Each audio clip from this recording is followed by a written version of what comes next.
She stole my husband and married him. At my mother's funeral, she bragged about her mansion. But their faces went pale when, if you've ever been betrayed by the very person you trusted most, if someone took your entire life and still stood there, smiling as if they deserved every bit of it, then this story is for you. Before I tell you about the moment their faces went pale when they saw the man standing beside me that day, leave a comment telling me where you're watching from, and hit subscribe so you don't miss real stories about betrayal, awakening, and how a woman takes her life back without needing revenge. Because sometimes the greatest victory is living so well that the past no longer dares to look you in the eye. My name is Jessica Harper, and at 38, I'm standing in the family viewing room of the funeral home, smoothing the hem of my black dress for the 100th time, dreading the moment my sister Lauren walks in with the man she stole from me 6 years ago. The room carries the faint scent of lilies, furniture polish, and that unmistakable artificial floral fragrance funeral homes always use. My mother's photograph sits on an easel near the closed casket, Margaret Harper at 63, smiling with her eyes crinkled the way they did when she was genuinely happy, not just being polite. Pancreatic cancer took her life in just 4 months, from diagnosis to death so fast, we barely had time to adjust to the reality of it. The casket remains closed because the disease took too much from her in the final days, and no cosmetic technique could restore the woman we once knew. The room slowly fills with people from my mother's life. Cousins from New Jersey, her college roommate dabbing her eyes with tissues pulled from her purse. Neighbors from the quiet Massachusetts street, where my parents lived for 40 years. My mother was the glue holding our fractured family together. She grew up in a working-class neighborhood outside Boston, where everyone knew everyone's business and looked after each other's kids. And she built a life with my father in a modest but solid 3-bedroom colonial with a mortgage they finally paid off 3 years ago. She taught high school English until I was born, then poured her love for stories and language into bedtime rituals. Even after I moved into my own apartment in downtown Boston and built a career as a marketing director at a firm that helps mid-sized regional brands push into national markets, I called her almost every day. She knew the names of coworkers she'd never met and the dates of my biggest presentations. When I was promoted to senior account manager, she sent flowers to my office with a small card filled with her love. 8 months before the funeral, when she was diagnosed with stage 4 pancreatic cancer that had spread to her liver, it felt like the ground dropped out from under me.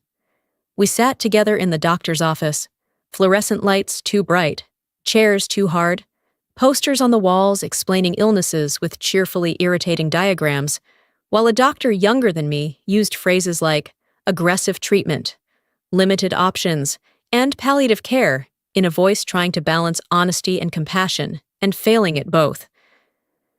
My mother squeezed my hand and nodded as if we were discussing a minor inconvenience, a delayed flight, not her approaching death.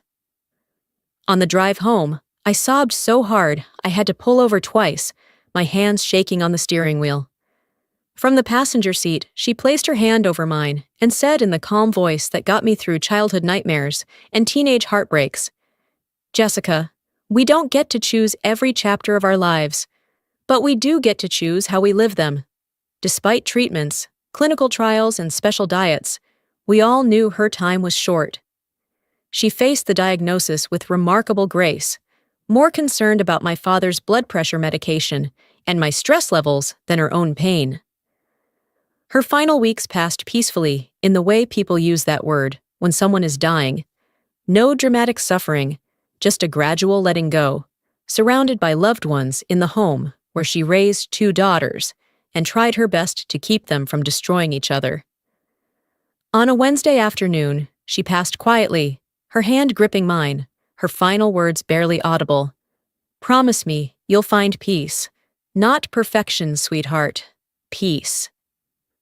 Those words echo in my head as I stand in the funeral home watching people arrive, knowing Lauren will walk through those doors any moment now, her arm linked with Connor Brooks like a trophy she won. 6 years ago, when I was 32 and thought I understood how life worked, My life looked perfect on paper, in the way that means nothing once the paper catches fire. I had the kind of career path people envied. 2 promotions in 3 years at Harrington and Associates, a 6-figure salary, a corner office with windows. I had friends who showed up for wine nights and birthday dinners.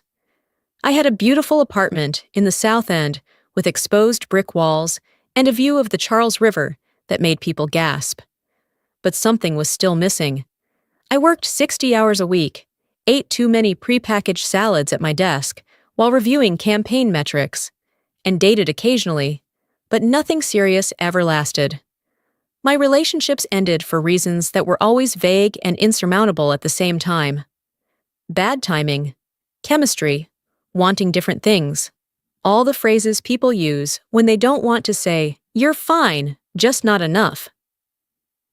Then I met Connor Brooks at a charity gala, one of those polished fundraisers for tech education nonprofits where people are either truly wealthy or pretending to be.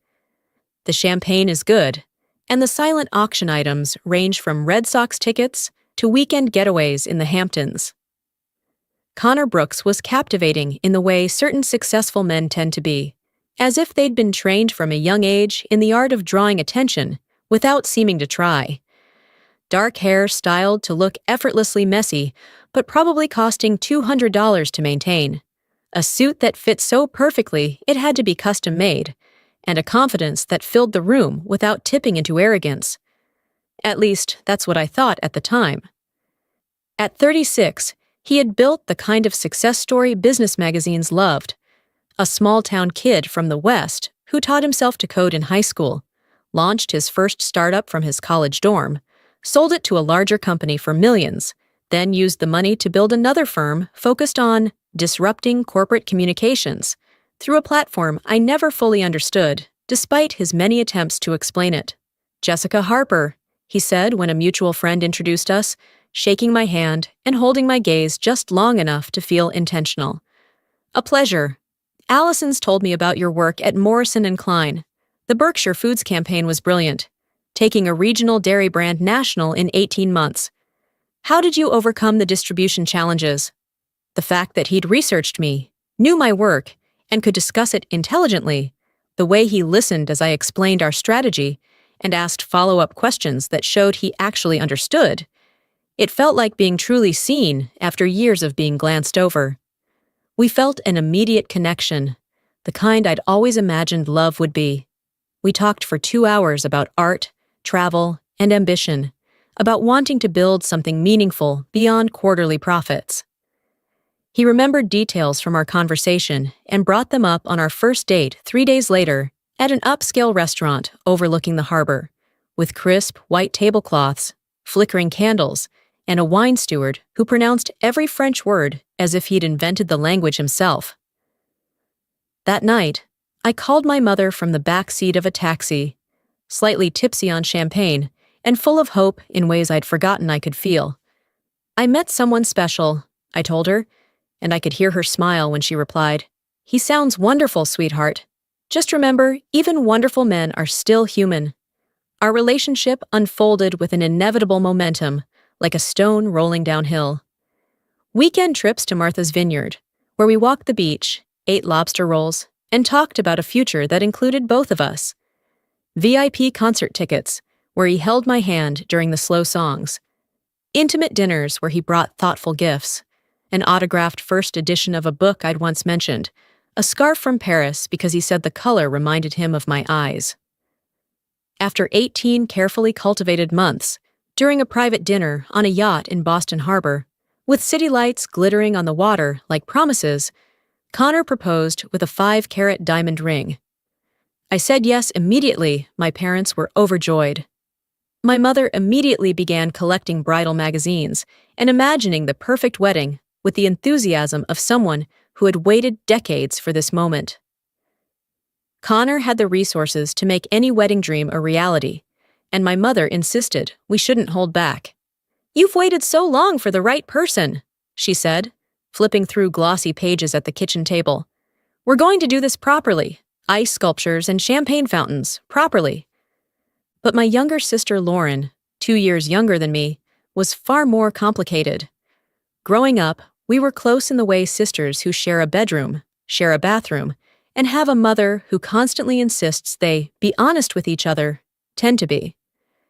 But beneath that closeness, there was always a quiet competition, a scoreboard only Lauren seemed to keep. If I had one Barbie doll, she needed two. If I made a friend, she suddenly had to host sleepovers with that same friend. My mother tried to keep things balanced by giving each of us special time and individual praise.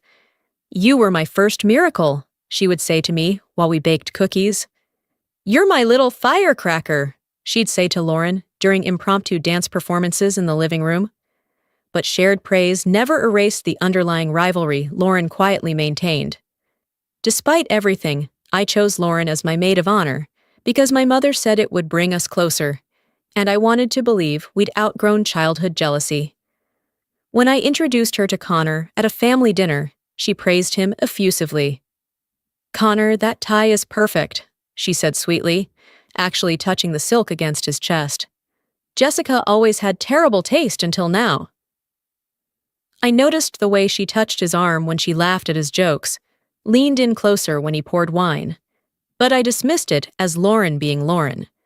She had always performed when meeting new people, especially successful men, turning her charm up like a dimmer switch pushed to full brightness. We held our engagement party in my parents' backyard, string lights twinkling between the trees and centerpieces made from mason jars, because Pinterest promised that was elegant that year. Lauren helped my mother decorate, and throughout the evening I caught her watching Connor from across the lawn, her gaze lingering just a second longer than casual interest. But when our eyes met, she smiled quickly and raised her glass, softly saying, "I'm so happy for you." And I wanted to believe her so badly that I did. Later that night, after the guests had left and we were clearing paper plates and champagne flutes, my mother pulled me into the kitchen. "Jessica, sweetheart," she said carefully as she stacked glasses in the sink, "I noticed Lauren seems very taken with Connor. That's perfectly normal for someone who's about to gain a brother-in-law." "She's just being friendly, Mom," I replied, rinsing dishes. "Besides, she's dating that pharmaceutical sales guy, Brian something." My mother nodded, but her expression stayed uneasy. "Just be careful, my love. You know how your sister can be when you have something she wants." I hugged her and reassured her everything was fine. "We're grown-ups now, Mom. Lauren's genuinely happy for me." And I trusted the man I had chosen. I was wrong. So wrong it changed my life completely. 3 months before the wedding, Connor began to change in subtle ways that, taken individually, could be dismissed, but together were deeply alarming. He worked later, answered messages at odd hours with explanations about international clients in different time zones. Our Friday night dates were increasingly canceled because of urgent meetings, and those meetings seemed to multiply the closer the wedding got. When we were together, he was somewhere else, constantly checking his phone, only half present, his mind clearly elsewhere, even when his body was beside mine. More troubling was the way he began criticizing things he once said he loved about me. My laugh suddenly became too loud in restaurants. My favorite blue dress, which he once called stunning, now washed me out. My habit of reading before bed, something he used to find cute, became annoying because the light made it hard for him to sleep. Meanwhile, Lauren started calling more often to ask about wedding details. "I just want everything to be perfect for my big sister," she said in a syrupy voice that made my skin crawl. Even though my mother handled most of the planning, Lauren volunteered to attend vendor meetings I couldn't make because of work. "One less thing for you to worry about," she said when I thanked her. "Besides, Connor doesn't mind helping me choose between orchid arrangements and rose centerpieces." One Thursday evening, Connor and I had dinner at an upscale Italian restaurant downtown, where the pasta was handmade and the prices were almost offensively high. He barely looked at me, responding to my work stories with clipped words, while his phone buzzed nonstop on the white tablecloth. "Are you busy?" I finally asked, trying to keep my voice light even as irritation burned in my chest. "Sorry, it's just work," he muttered, flipping the phone face down. You know how things get before a product launch. That weekend, while doing laundry, a routine chore that would later become the source of so many discoveries, I noticed a strange perfume scent on Connor's collar. It was heavy, all soft citrus notes, completely different from the fragrance I wore. When I mentioned it, Connor didn't hesitate. Megan Carter, the potential investor I told you about. She wears a lot of perfume. She hugged me goodbye after the meeting. I wanted to shower immediately. The explanation sounded reasonable. I wanted to believe him, because love makes you generous and trusting in ways you would never be with yourself. 3 weeks before the wedding, during what was supposed to be an ordinary cake-tasting appointment, Connor called that morning to apologize. Emergency with investors. Lauren can go with you. She knows my preferences anyway. I wondered, but didn't ask, how my sister knew my fiancé's cake preferences. At the tasting, Lauren displayed a troubling level of familiarity with what Connor liked. He'll want the bottom tier to be chocolate ganache, she said confidently to the baker. He hates fruit fillings. The texture bothers him. He told me he really loves lemon, I said, feeling the world tilt slightly. He changed his mind, she replied easily. We talked about it a few days ago. A few days ago, just the two of them, discussing cake. The next day, while cleaning out Connor's car before a dinner party, we'd taken my car the night before, and his was littered with the usual debris of a busy person. I found an earring wedged between the passenger seat and the center console. A dangling silver earring with a tiny sapphire that I recognized with the sick certainty of someone who had ignored obvious signs for far too long. Lauren's earrings. The exact pair my mother had given her for her 23rd birthday. She had worn them to my engagement party. That evening, when I showed Connor the earring, his expression didn't change at all. Oh, Lauren must have dropped it when I drove her to the florist last week. She mentioned losing an earring. You never told me you drove Lauren to the florist, I said, my voice barely above a whisper. I must have forgotten. I guess I forgot. It's not important. When I called Lauren, her explanation matched his perfectly. So perfectly it felt rehearsed.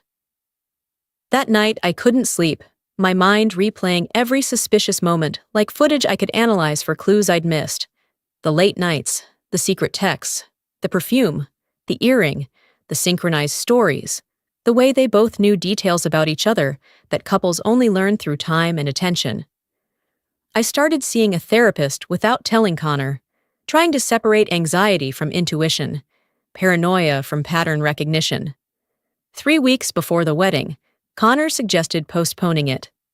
I'm worried about you, Jessica, he said one night, his hand resting on my knee with a concern that felt slightly theatrical. You're not yourself anymore. Maybe we're rushing things. I broke completely, the last wall of denial collapsing. Just tell me what went wrong, I sobbed. Tell me what I did. Tell me how to fix it. He held me, murmuring vague reassurances while his eyes stayed distant. His embrace felt like an apology he didn't yet know how to say. That night, I woke at 3 a.m. and found Connor's side of the bed empty. I heard his voice from the guest room, low but urgent. Not now. She'll hear us. I know. Soon, I promise. The next day, trying to reclaim some sense of normalcy, I decided to surprise Connor at his office with lunch from his favorite deli, the one that made the pastrami sandwich he loved using the exact recipe he had once spent 15 minutes describing to me. The security guard recognized me and waved me through with a smile. Mrs. Brooks-to-be, how's the planning going? Great, I lied and stepped into the elevator. On the ride up to the 12th floor, I studied my reflection in the mirrored walls, dark circles under my eyes, jaw clenched, a smile that didn't reach my eyes. The lunch bag felt heavy in my hand, weighted with hope that there was an explanation, that I was being paranoid, that the man I loved wasn't betraying me. As I approached, Connor's assistant, Margot, looked up from her computer, her eyes widening with alarm. Jessica, we weren't expecting you. Her gaze flicked to Connor's closed office door, then back to me, worry written plainly across her face. "Connor's in a meeting," she added quickly. "He specifically asked not to be disturbed." "That's okay," I said, lifting the lunch bag. "I just brought food. I can wait." Margot stepped into my path. "Actually, he was very clear about no interruptions. Maybe I should let him know you're here first, and then he can—" "Is he alone in there, Margot?" Her hesitation said everything before her words could confirm my worst fear. Before she could answer, I stepped past her and pushed open Connor's office door. The sight burned itself into my memory like a persistent wound. Connor leaning against his desk, my sister pressed close to him, his hands on her waist, her arms around his neck, their mouths locked together with the practiced passion of people who had done this many times before. Her dress hiked up, his tie loosened, the familiarity in the way their bodies fit together. When the door closed behind me, they sprang apart. 3 faces frozen in a tableau of horror, an image that replayed in my nightmares for years afterward. "Jessica," Connor said, straightening his tie with steady hands, as if this wasn't nearly as shocking for him as it was for me. "This isn't what it looks like," he began, reaching for the oldest lie in human history. Lauren didn't even insult my intelligence. Instead, she lifted her chin with a defensive pride I recognized from childhood arguments. "It just happened." The stillness that washed over me was surprising, almost frightening in its completeness. It felt like stepping into a soundproof room, where everything was sealed off and observed from a distance. "How long?" I asked, my voice calm despite my shaking hands. Connor glanced at Lauren, some unspoken communication passing between them. "Jessica, let's talk about this privately," he said, retreating behind his desk, as if furniture could shield him from the consequences of his choices. "How long?" I repeated. "Months," Lauren answered without hesitation. "Since the engagement party. From the very beginning. While I was planning our wedding, they were building their relationship in parking garages, offices, hotel rooms, and God knows where else. Half of our engagement had been a lie." Connor ran a hand through his perfectly styled hair. "I didn't mean for this to happen. Feelings change sometimes. I was going to tell you—" "After what?" I cut in, anger finally breaking through the shock. "After the wedding? After the honeymoon? After you legally tied me to you while sleeping with my sister?" "I was trying to find the right time," he said, using the smooth tone he reserved for client meetings. The lunch bag slipped from my hand, hitting the carpet with a soft thud that sounded like an ending. "I trusted both of you," I said. "Both of you. I loved both of you. I planned a life with both of you in it." Lauren at least looked uncomfortable. "It happened, Becca. We tried to stop it." "Don't call me that," I said, my voice ice cold. That childhood nickname felt like another insult. "And nothing just happens for months on end. You made choices. Every secret call, every lie, every time you looked me in the eye knowing what you were doing. That was a choice." Connor reached for the intercom, already composed and ready to manage the situation. "Margot, please escort Jessica out. She's upset." "I'll see myself out," I said, gathering what little dignity I had left. "You deserve each other, truly. You both deserve exactly what you have." In the elevator, the tears finally came. By the time I reached my car, I was nearly choking on my sobs. The drive home is a blur. All I remember is calling my mother from the bathroom floor of my apartment, unable to form words through the crying. My parents arrived within an hour using the emergency key. My mother held me while I told them everything. My father paced back and forth, his face flushing red every time I went into detail. "I'll kill them," he muttered. "Both of them." "David, your blood pressure," my mother warned, even as anger showed clearly on her own face. The days that followed blurred into a haze of grief. My mother helped me cancel the wedding plans, her voice calm and professional, even as tears streamed down her face.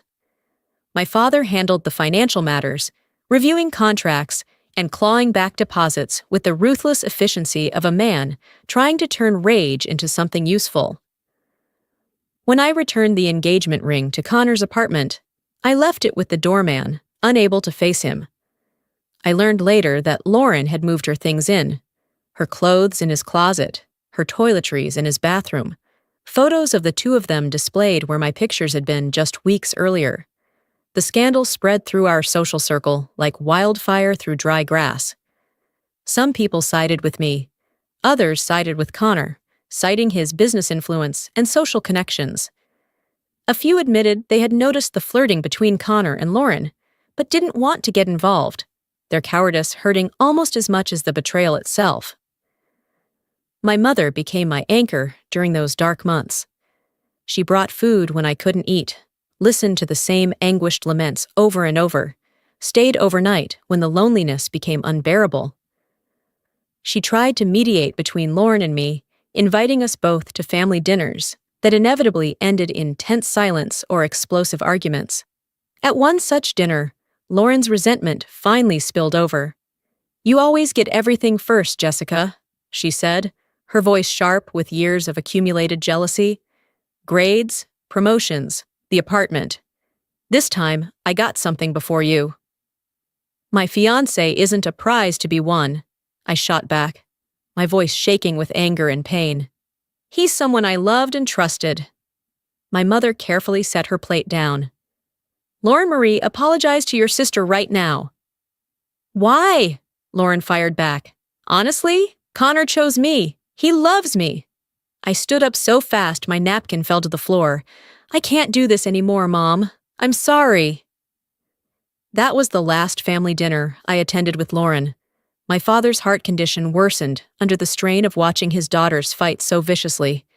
My mother aged years in just a few months, the lines around her eyes deepening as she did everything she could to hold our family together with sheer will and good food. 6 months after discovering the betrayal, I fell into despair. A therapist diagnosed me with depression and recommended medication. My work suffered because I couldn't focus, and I eventually lost a major client after a disastrous presentation where I broke down in tears halfway through.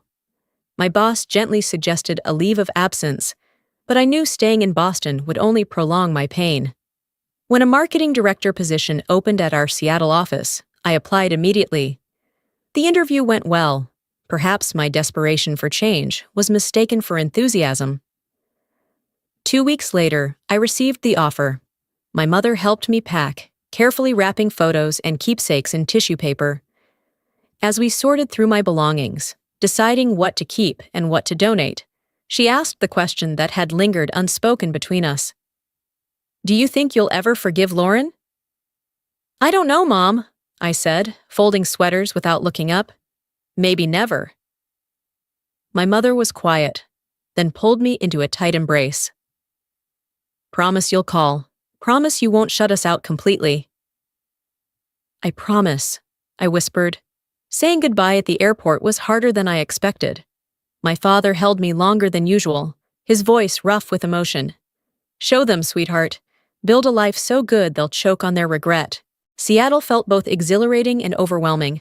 Glass skyscrapers and lake winds, strangers who knew nothing of my story. My studio apartment felt cold and temporary. I worked long hours to avoid the empty rooms, ate takeout at my desk, and collapsed into bed exhausted each night. Then, one Sunday morning, my mother called with news that cut even deeper. "Lauren and Connor got married yesterday." A small civil ceremony.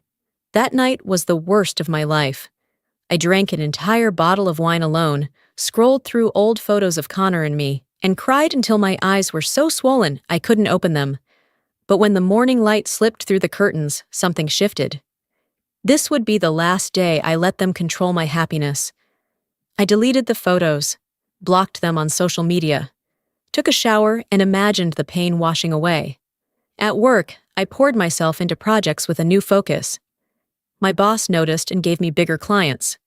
I built a reputation for creativity and commitment. 4 months after moving to Seattle, I attended a tech conference in San Francisco. At a business dinner on Monday night, I was seated next to Ryan Bennett, a tech investor who had recently relocated from Seattle. Where Connor was flashy and performative, Ryan was quiet and genuine. His confidence drew people in without demanding attention. When he asked about my work, he truly listened, asking thoughtful follow-up questions that showed real interest. At the end of the night, he asked for my business card. I gave it to him without expecting anything. To my surprise, the next morning, he emailed, suggesting coffee before the first panel. For over 3 months, Ryan and I kept things professional, slowly easing into personal conversation. Eventually, he asked me to dinner, unrelated to work. I panicked, nearly canceled twice, but my mother's voice echoed, "Don't let what she did take more from you than it already has." 20 minutes into the date, while we were talking about favorite books, I suddenly had a panic attack, hands shaking, breath shallow, tears spilling. Ryan immediately moved to sit beside me instead of across the table.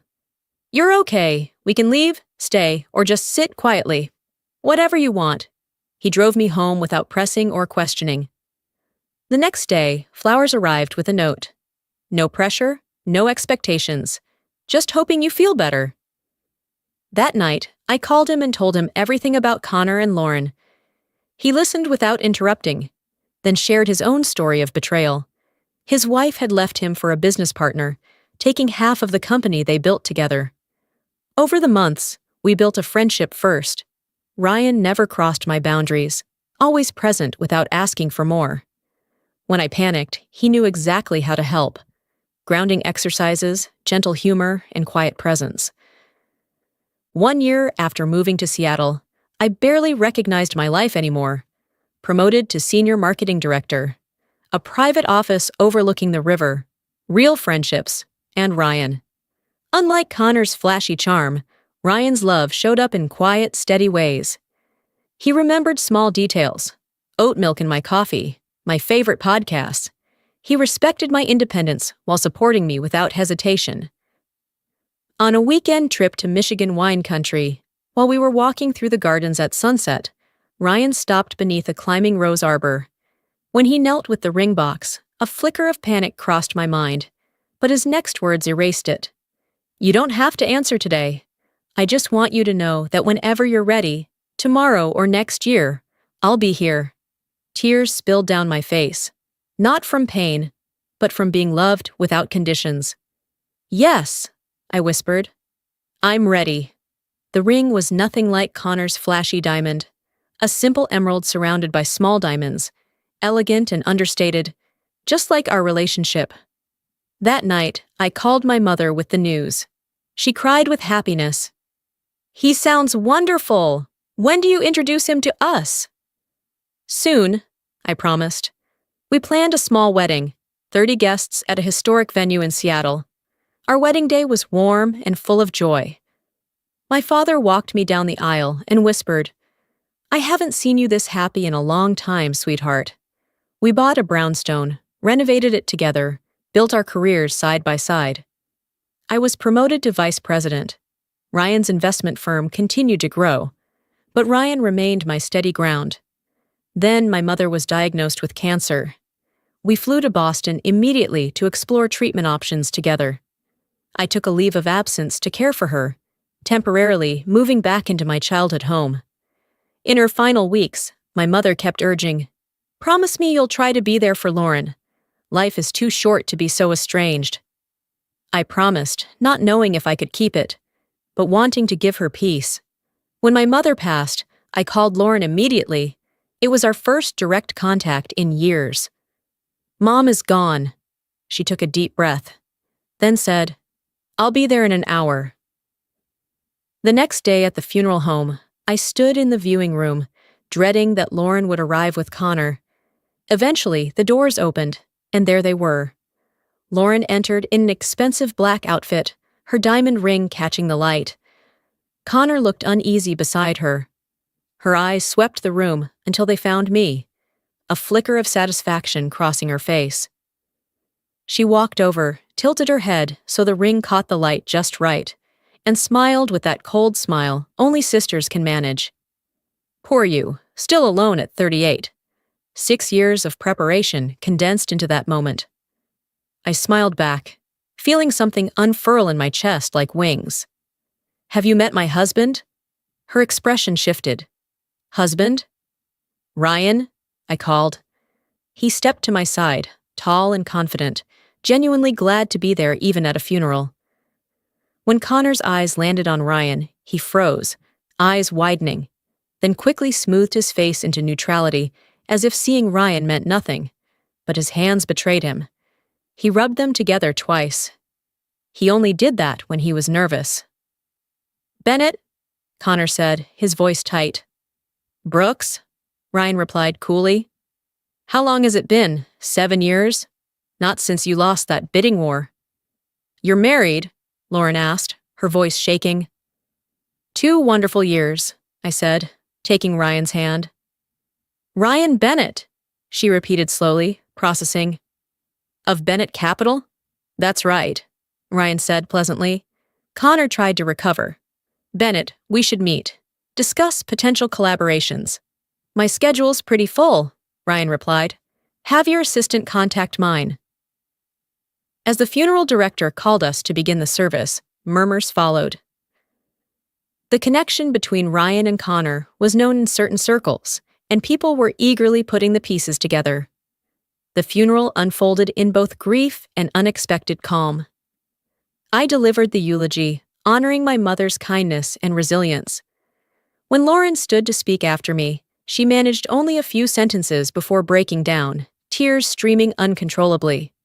When the last guests left to the hum of limousine engines and polite goodbyes, I stood alone on the steps and looked out over the city. Everything was the same. The familiar streets, the buildings that had watched me break apart. But I was not the same anymore, and that was enough. The day after the funeral, Lauren came to my parents' house alone. Connor was nowhere in sight. "May I come in?" she asked. In the kitchen, over coffee, she confessed everything. Connor had become controlling and critical after they married. His business was failing. The houses and cars were illusions propped up by mounting debt. "He monitors my spending, checks my phone, questions everything," she admitted. "The Connor you used to know doesn't exist anymore. Maybe he never did." "Why stay?" I asked. "Shame," she said immediately. "How could I admit that what I did to you was for nothing? And the prenup? If I leave, I walk away with almost nothing." Then Lauren gave a strained smile. "I saw the magazine article. You're really doing well." I nodded. There was something almost pitiful in her eyes. She looked like a woman who thought she was still holding a sword, only to realize it was made of wax. I glanced at her. "You know, I used to wonder what I'd say if we ever met again." Lauren shifted. I realized she probably didn't want to hear it. But I continued. "When I left here, I lost everything," I said softly, "and I still became richer and found the love of my life." Then I turned slightly, my voice velvet soft, but steady. "You didn't break me. You set me free." That was the final line. I watched it land. Lauren's mouth opened, then closed. Her mascara trembled. "I don't forgive you," I added, "but I don't wish suffering on you either, because Mom wouldn't want that."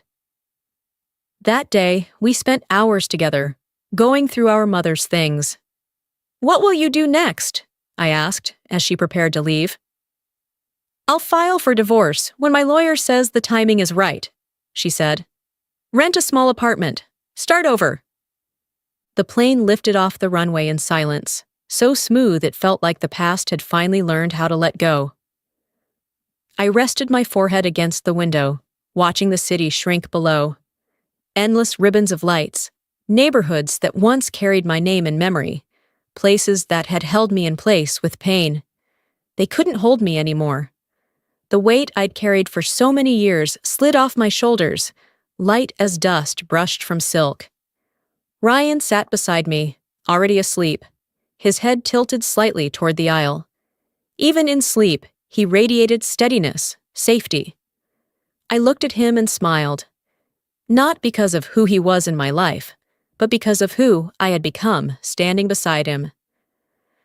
When the plane touched down in Seattle, the air filled my lungs, familiar and warm. Cold, but clean. Honest. Like an old friend placing a hand on my shoulder and quietly saying, "You're home." The days that followed passed gently. One early morning, as sunlight just touched the kitchen windowsill, I stood very still in the bathroom, my hand trembling slightly as I looked at the test on the sink. 2 pink lines appeared, clear and calm, without drama. I placed my hand on my stomach, feeling my heartbeat slow. No fear, no doubt, just a deep, spreading sense of peace in my chest.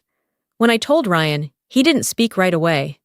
He just held me tightly, his forehead resting against my hair, as if holding both of us at once. No grand promises, no rushed plans, just a quiet whisper. "We'll be okay." Lauren and I didn't stay in touch, but I still heard about her through my father. She'd filed for divorce, moved into a modest apartment, found work at a small marketing firm. Public judgment was harsh, but she seemed determined to rebuild her life honestly. One evening, sitting in the nursery, watching Ryan paint the walls a soft blue, I thought about the path that had led me here, from Connor's office to Seattle, to Ryan, and to this moment. Losing Connor had felt like the end of everything, but it was actually the beginning of something far better. With Ryan, I found not just love, but a partnership built on truth instead of illusion. We were 2 whole people choosing to walk together, not one dragging the other along. Watching Ryan paint while humming off-key, I thought about the lessons I'd one day share with our child, about how loss can lead to finding, about how endings create space for beginnings, about how the hardest moments often guide us to the truest version of ourselves. 6 years ago, I never imagined I'd stand at my mother's funeral and watch Lauren try to hurt me with old tricks, only to realize those blows no longer landed. She thought that by taking my fiancé, she'd take everything from me. That was her mistake. Now I have peace. I have love. I have a life not built on someone else's suffering. I lost Connor and found Ryan. I temporarily lost my sister and found myself for good. And in that finding, I built a life worth living. Not in spite of the betrayal, but because surviving it taught me who I truly am beneath all the people-pleasing and desperate need for approval. That is the real victory. Not making Lauren and Connor jealous. Not having more money or a better life on paper. Holding a warm mug of milk. Watching him busy nearby. I opened an old notebook and wrote a letter I knew I'd never send. Thank you. Not for what you took from me, but for forcing me to face what had been cracked for a long time. Thank you for pushing me out of the safe circle I built around myself, where I stayed far too long just to keep things looking intact. Because of you, I had no choice but to choose myself, my career, my dignity, my life. I don't wish you well. I don't carry resentment either. I simply don't let that pain shape my future. Signed, the woman you thought you buried under betrayal, who stood up, worked, lived on, and turned the ruins into a stronger life. I closed the notebook, took a deep breath, and looked at the man who gave me a new life. This is happiness.